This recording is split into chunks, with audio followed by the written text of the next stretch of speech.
las diferentes tipos de factores que están relacionados con la persona, que puede tener factores genéticos propios.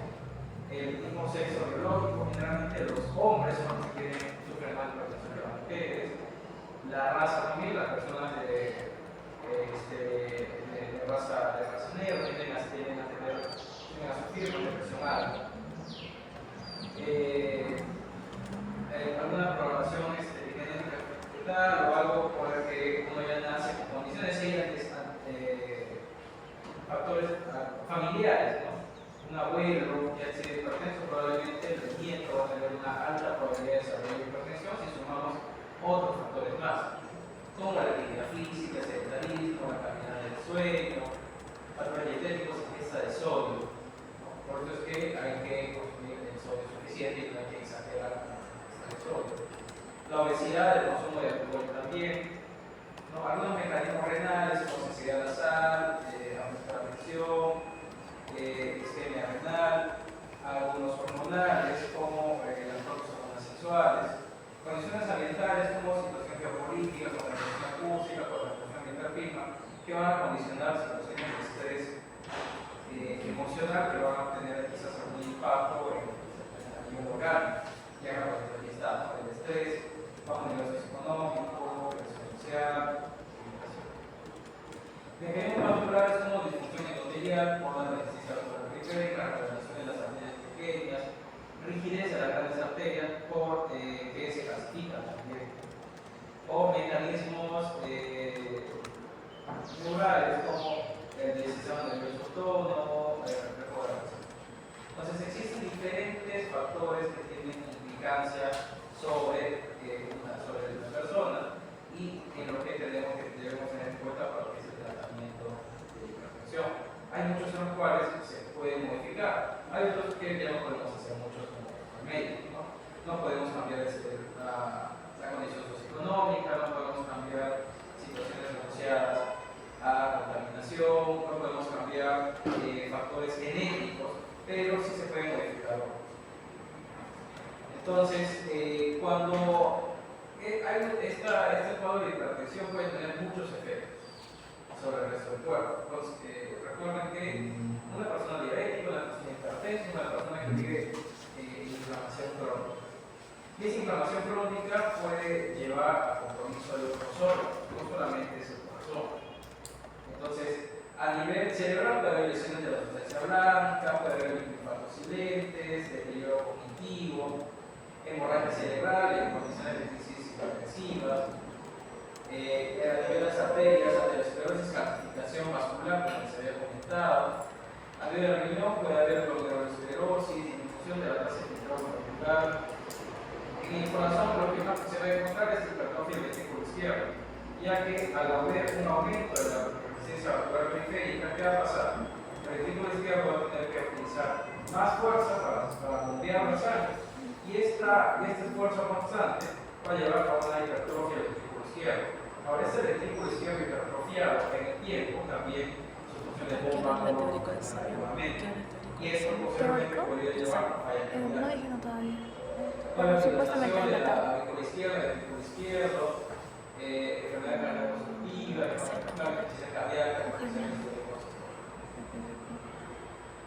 entonces, en lo que respecta a la clasificación de la presión arterial, la última clasificación del año 2024 con la guía europea es esta, ¿no? Pero hablamos de presión arterial no elevada, presión arterial elevada o hipertensión.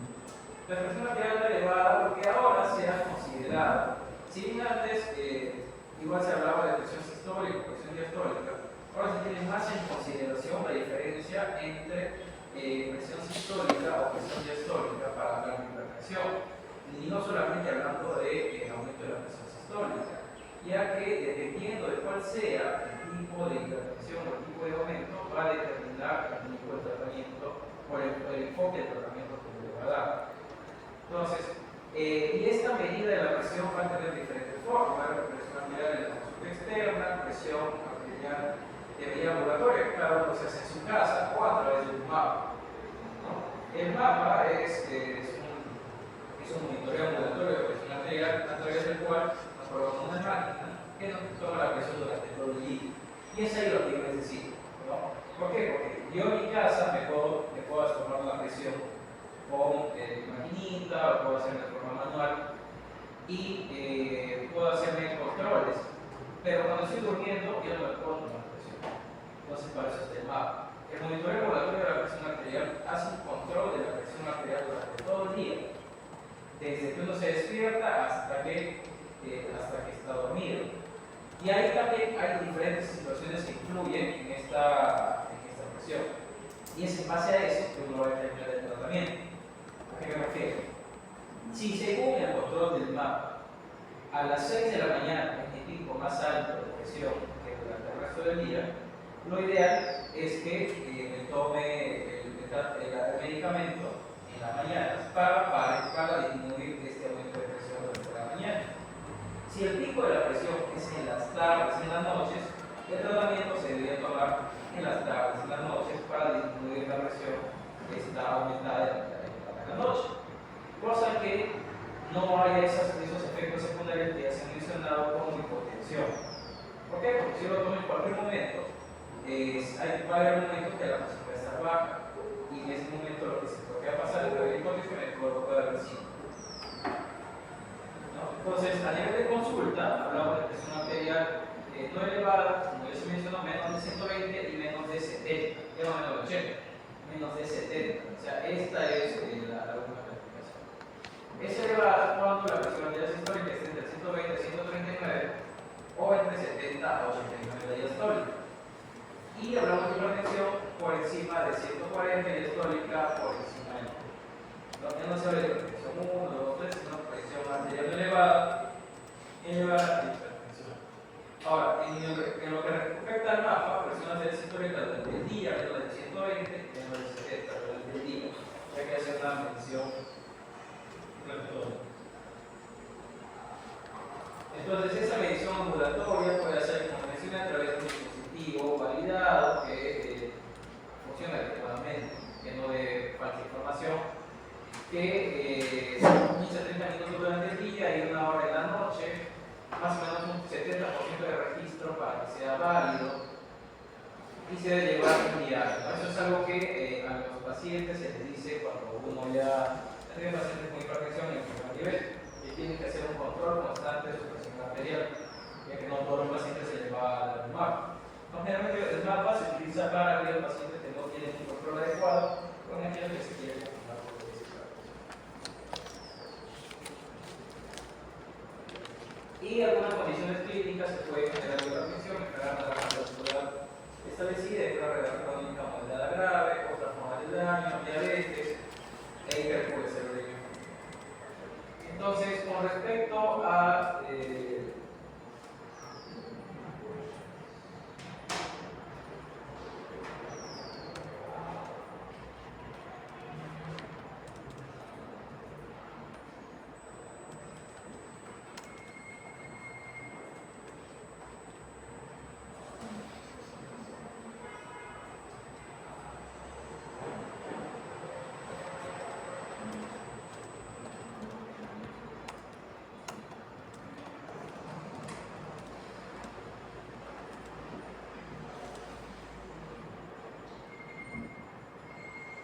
Entonces, con respecto al tratamiento, se prefiere la monoterapia inicial. Inicialmente un solo medicamento para aquellas presiones elevadas sin llegar a la hipertensión. Para que haya presión arterial elevada, como he mencionado, mayor de 120 sobre 70 hasta 139 sobre 70. En adultos mayores con fragilidad moderada o grave, hipertensión constativa, personas de más de 85 años. Entonces, el tratamiento combinado se va a dar a doble dosis de bajas de inhibición por de la angiotensina, hasta con esa reacción de angiotensina, lo que debe tener el calcio o diuréticos. ¿No? Se puede combinar cualquiera de ellos dependiendo de la condición del paciente. Entonces, ¿qué podríamos utilizar? Inicialmente podemos utilizar captopril en un paciente que lo que queremos empezar. Si de repente con captopril no hay un buen control, captopril más losartán, o hay combinaciones de losartán con carnesartán, que son dos inhibidores, dos antagonistas de la angiotensina. de cáncer como difilipino o diabéticos como hidrocolopesía con diabetes piso, ¿no? Para no utilizar fluoxetinoides en esta primera instancia. Y seguimiento durante un año, si la presión no se controla, se podría dar combinado incluso con el tratamiento triple, igual también con dosis bajas. Si a pesar de ese tratamiento a dosis bajas el paciente sigue igual, se podría considerar tratamiento triple a dosis convencional. Y si a pesar de eso el paciente no controla la presión, ya se considera hipertensión aparentemente resistente. Entonces ahí ya se podría agregar incluso espironolactona que hemos conversado en la clase anterior, ¿no? Y dependiendo de eso, incluso ya afabroteantes, anticonceptivos de acción central y algunos otros diuréticos. ¿Y cuáles son las combinaciones que se podrían hacer? Por ejemplo, personas que tienen hipertrofia de la izquierda podría darse bloqueadores de canales de calcio, se podría dar dietas, bloqueadores de la ADA2, bloqueadores de canales de calcio, antidosis, ¿no? Porque se quiere relajar el músculo, evitar que siga volviéndose mucho más de calcio. Y generalmente esas son las combinaciones que se podrían encontrar. Entonces vamos a ver un caso, ¿ya? Acuérdense que el caso también debe participar para ver sus opiniones. Este es un paciente masculino de 52 años que acude a consulta por presentar cefalea occipital de 2 meses de evolución, que se intensifica por las mañanas, refiere mareos ocasionales, sensación de palpitaciones y visión borrosa esporádica. Niega antecedentes de enfermedad cardiovascular previa, pero menciona que su padre falleció por infarto agudo de miocardio a los 60 años. Entre nuestros antecedentes personales tenemos un índice de masa corporal de 29 kilos por metro cuadrado, sobrepeso, sedentarismo, fumador ocasional y consumo regular de actividad rápida de bebidas azucaradas. Entonces, hasta ahí, ¿qué podemos opinar con respecto a este paciente? ¿Qué opiniones? Los factores de riesgo sociales, ¿no? Tiene sobrepeso, es un dolor que puede conllevar a que se genera daño en la actividad y el consumo regular de comida rápida que puede conllevar a dislipidemias.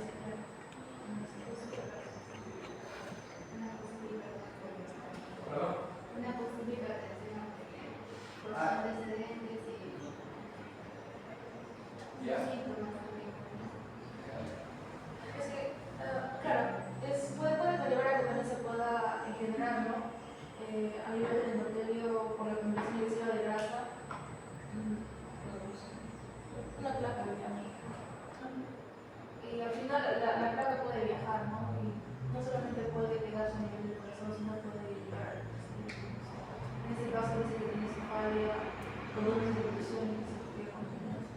No sé, podría haber muchos organismos asociados, ¿no? Claro, entonces acá tenemos con respecto a este paciente, ¿no? Para comenzar, ¿no? ¿Y qué síntomas tiene? Tiene cefalea occipital. Generalmente, las personas que sufren de presión alta tienen la primera cefalea occipital. Esta cefalea occipital generalmente también está relacionada a contracción muscular a nivel occipital. Entonces, se va a quejar no de cefalea frontal, no de cefalea orocraniana, no de cefalea bitemporal, sino de cefalea occipital. Y si se hace evaluación de esta zona, a dicta presión se va a encontrar que los músculos ahí van a estar bastante tensos, ¿no?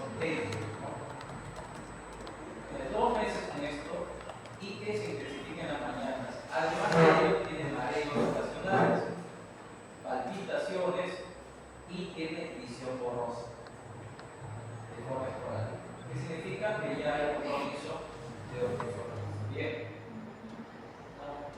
Y tenemos esa condición condición familiar del antecedente de su padre que ha fallecido por un infarto auricular. Además de eso, que nos dice que tiene sobrepeso, tiene sedentarismo, fuma y consume comida rápida que es rica en sodio y bebidas azucaradas también. No sabemos si es diabético, no nos van a enseñar. En el examen físico encontramos presión arterial de 160/100 en 2 mediciones separadas por 15 minutos. Frecuencia cardíaca en 88, peso 85, talla 1,70 y vimos que el índice de masa es 29. Al fondo de ojo que se ven cruces arteriovenosos y estrechamiento arteriovenal. Un recorrido sin soplos y puntos periféricos bajos. Entonces, de acuerdo a la nueva clasificación de la presión arterial, ¿cuál sería el diagnóstico? Sí, de acuerdo a la clasificación.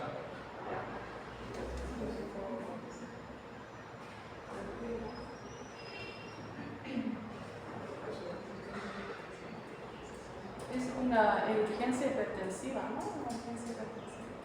No.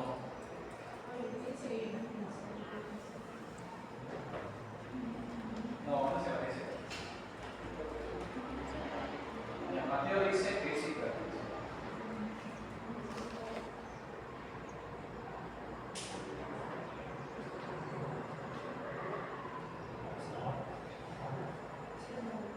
¿Alguien más dice lo mismo?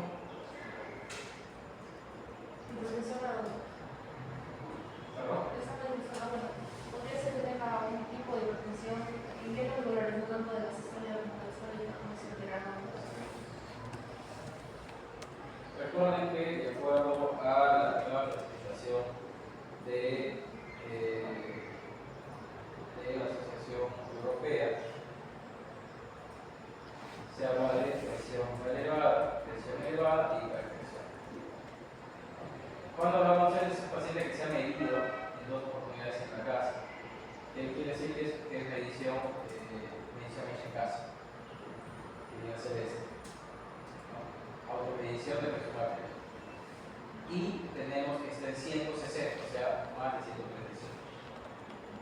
Sobre 90 que no hay 85. Entonces, es hipertensión lo que tenemos que hacer. Las crisis hipertensivas son cuando la presión arterial sistólica está por encima de 180 o 200. Entonces, y bueno, ahí ya pues hay una presión por eso.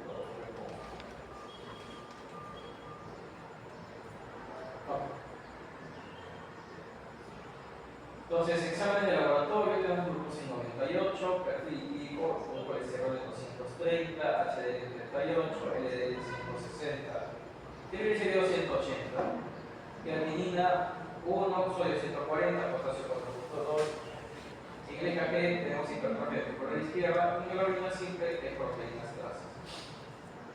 ¿Cuál sería el diagnóstico prescriptivo?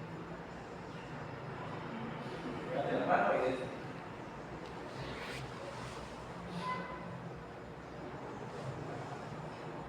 hay más diagnósticos.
colesteriolemia. Ya. Eh, ¿Solo colesterol? no, triglicéridos también, pero estoy... Ya, y eso se llama dislipidemia. Ya, ¿qué más?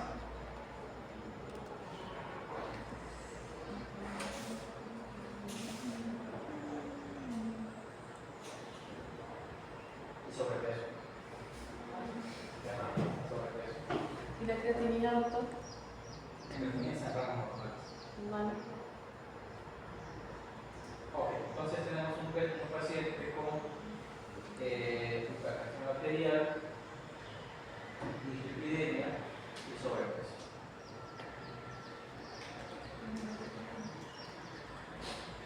Entonces, ¿cuál es el factor de riesgo modificable más relevante de este paciente para el desarrollo de hipertensión arterial?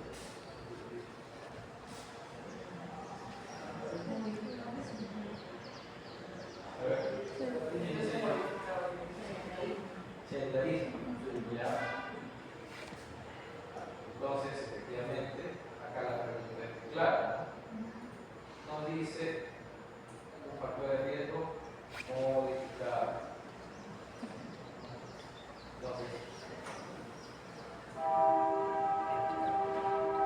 ¿qué podemos modificar de todo eso?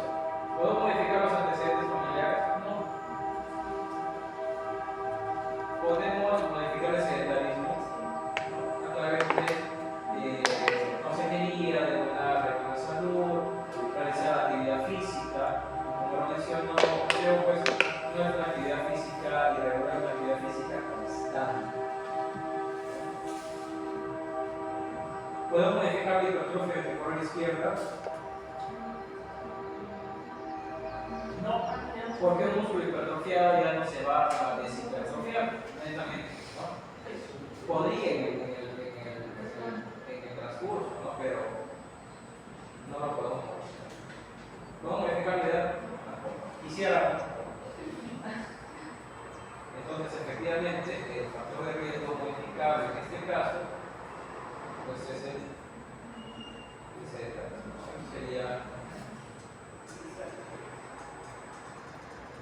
¿Cuál es el mecanismo fisiopatológico predominante en la hipertensión arterial esencial?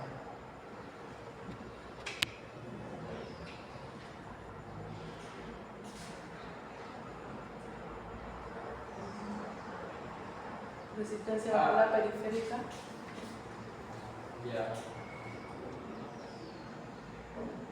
Erika dice resistencia vascular periférica. ¿Quién dice otro?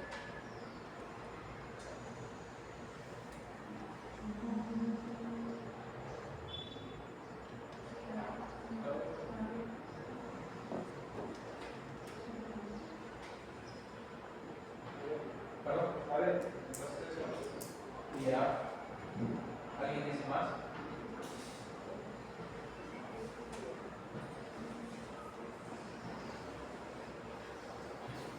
Doctor, puedo hacer una pregunta un poco básica.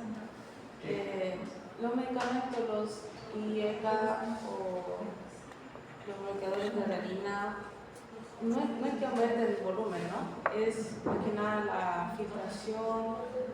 No, ningún medicamento hay un aumento de volumen. ¿O sí?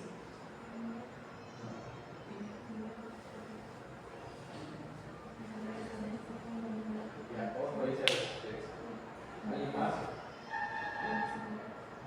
Ya. Entonces acá nos dice, ¿no? Hipertensión arterial esencial.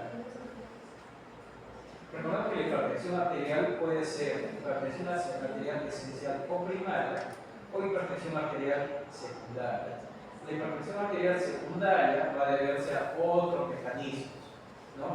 Como hiperactividad del sistema parasimpático, en lo que hemos visto que vimos que había ahí, hipersecreción de aldosterona en hiperaldosteronismo primario y un aumento de la bulimia en una enfermedad renal crónica, en la cual pues, no morimos y por lo tanto aumenta el efectivamente acá la respuesta es necesaria la que te comentaba. ¿Por qué? ¿Cuál es la fórmula de la hipertensión. La hipertensión es gasto cardíaco por resistencia vascular. Entonces, he ahí la respuesta, ¿no? El problema que dice hipertensión arterial esencial, la hipertensión arterial esencial o primaria, que es por esto, gasto cardíaco, resistencia vascular periférica, e hipertensión arterial secundaria por múltiples otros mecanismos, como ya hemos podido ver, ¿ya? Entonces la respuesta acá es resistencia vascular periférica.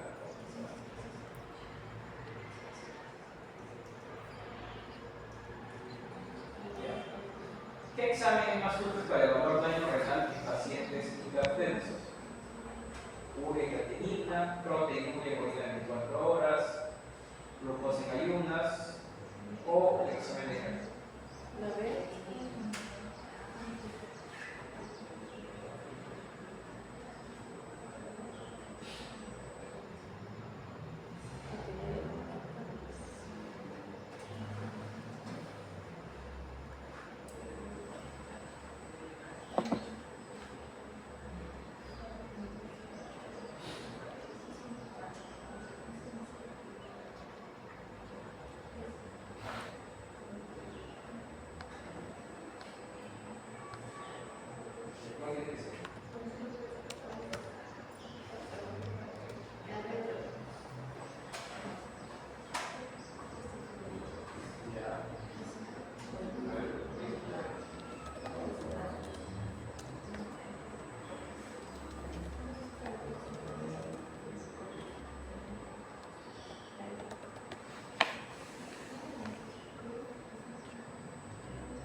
¿Alguien más? ¿Alguna otra idea?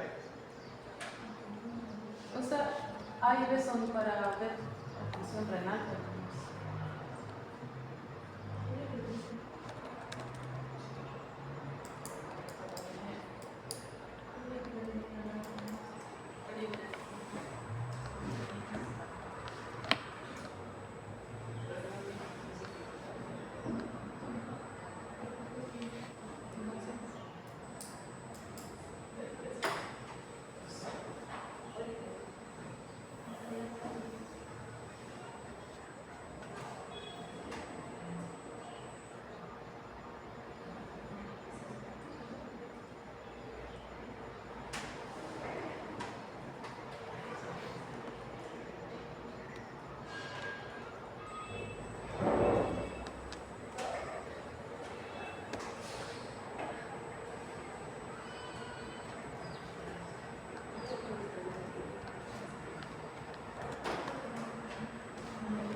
¿Alguien más?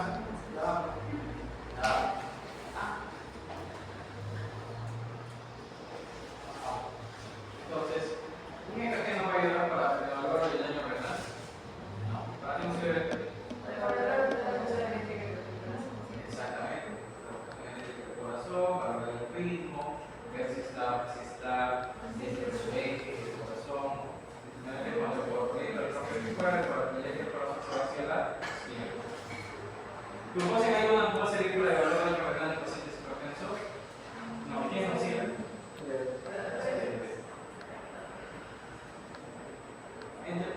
Proteinuria o generalmente en los pacientes hipertensos uno de los puntos que se valora es el ratio albúmina, creatinina. Y la albúmina es una proteína. Pero más allá de eso, el principal examen que se utiliza, el más útil para valorar la tasa de filtración molecular, es la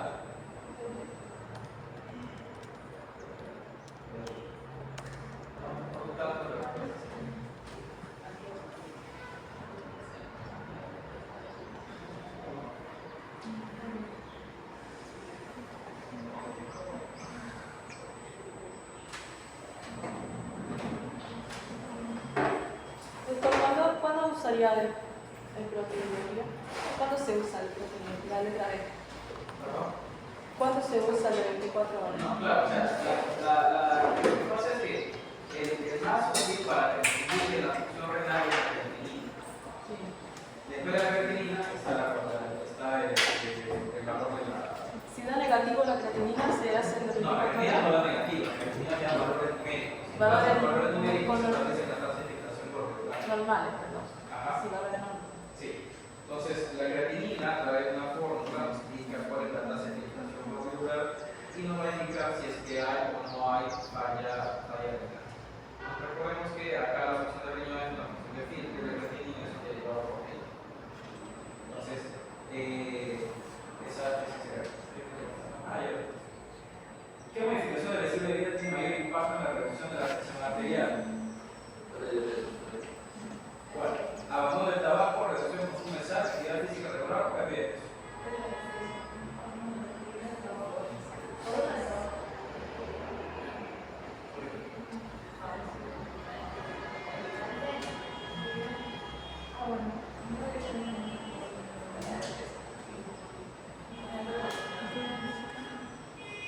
Lo primero es la reducción de sal, ¿no?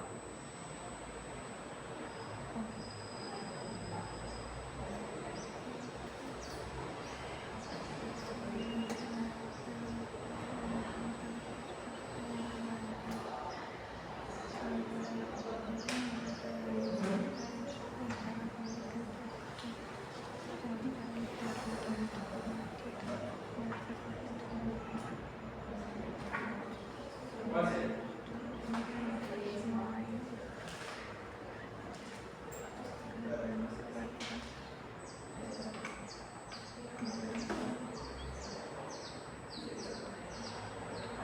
La A, la B, la C, la D. ¿Cuál creen que sería la? Pérdida de peso.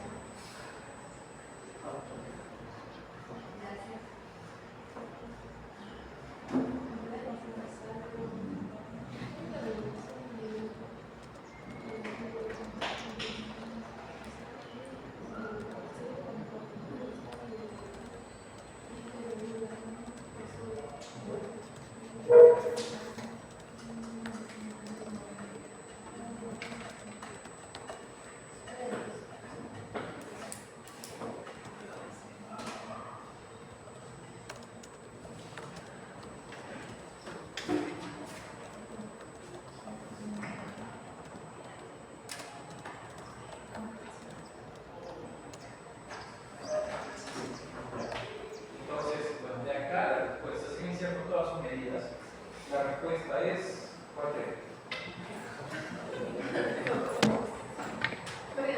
No se puede estar la pérdida de peso. Ya. ¿Y cómo pierde el peso? Actividad física. A través de actividad física regular. La actividad física regular te va a llevar a quemar calorías y vas a llegar a la pérdida de peso. Pero doctor, hay pacientes que no bajan de peso por mucho tiempo. ¿Claro? Hay pacientes que por más que bajan de peso no bajan. Hacen ejercicio no bajan de peso. Y ahí habrá que ver cuál es la causa. Si tiene hipotiroidismo.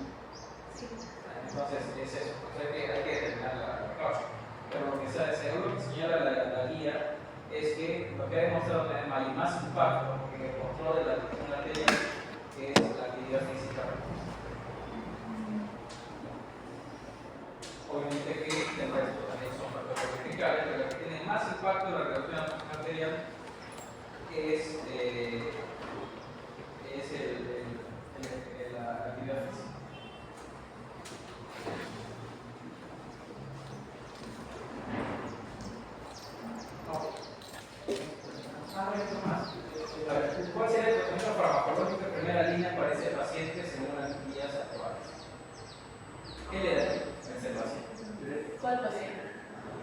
paciente que recién estamos diagnosticando hipertensión.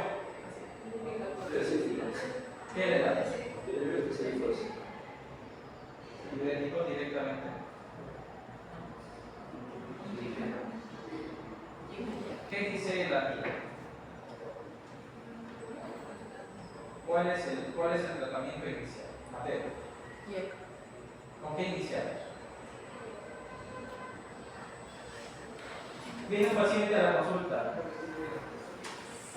en el centro de salud, le diagnostican hipertensión. ¿Con qué inicia? ¿Qué le da? Metabloqueador, metil-2 para elevarse la bilirrubina. ¿Qué le da? Claro, le damos Cocatorpil o le damos Losartan. ¿Y eso qué son? Yeca y Oca. Entonces empezamos con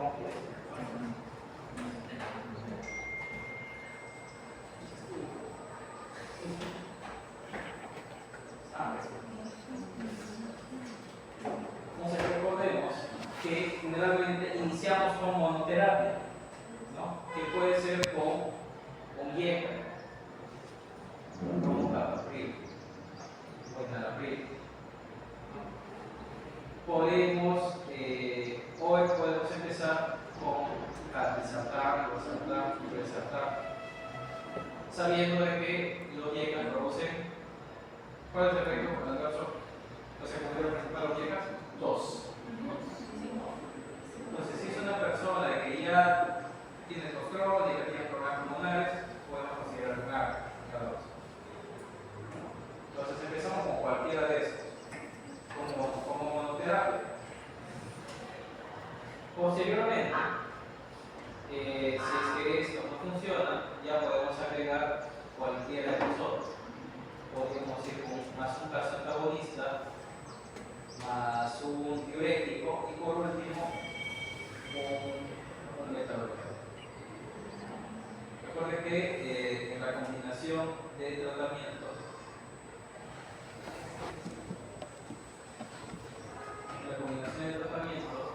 inicialmente podemos utilizar un DECA, un ARA2, un bloqueador de canales de calcio o un diurético.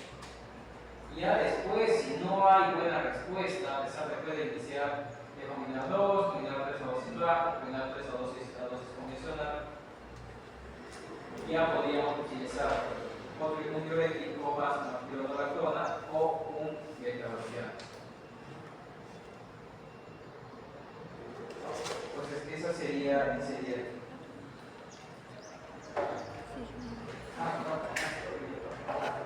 nosotros tenemos un examen.